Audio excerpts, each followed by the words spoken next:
Do you identify as a Christian, a Jew, a Muslim, a Hindu, Taoist, Sikh, a spirituality of your own? Or perhaps you're agnostic or atheist? The truth is, most people in the world who claim to follow a religious tradition, or none, have deep faith in the largest, most brutal religion, statism. Jews have killed in the name of Yahweh, Christians have killed in the name of Jesus, and Muslims have killed in the name of Allah. The death and destruction that has followed behind religious radicals and their fanatic leaders fills the historical record.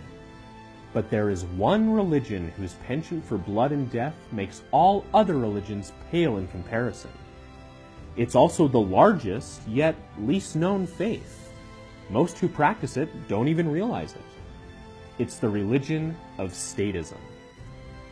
Just as most traditional religions teach that its followers are God's chosen people, so too does statism. Statism is the religion that makes Christians find as many excuses as possible to set aside the commandments of "Thou shalt not kill" and "Thou shalt have no other gods before me." It is the religion whose adherents declare themselves as patriots, but would gladly curb stomp anyone who dared desecrate their flag, statism's most sacred symbol. So much for freedom of speech. Statism is the religion that drives people apart. It is a religion that pits the people of one denomination, called states, against another, simply because of arbitrary and invisible lines drawn by whoever won the most recent war. Statism is the only modern religion that still requires human sacrifice, sending millions of its own followers to their deaths, then ironically claiming that they died on the altar of liberty, fighting strangers who were never a threat to them. Rather than compete with other religions, statism is most effective when it shares their pantheons. The pharaohs of ancient Egypt were believed to be gods on earth.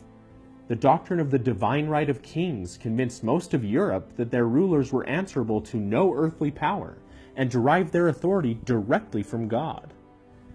The Emperor of Japan has historically been called the heavenly sovereign.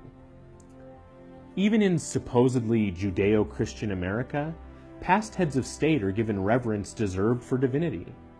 The Capitol Rotunda features a fresco of George Washington being crowned in heaven as a god, and the dedicatory inscription in the Lincoln Memorial literally calls that edifice a temple.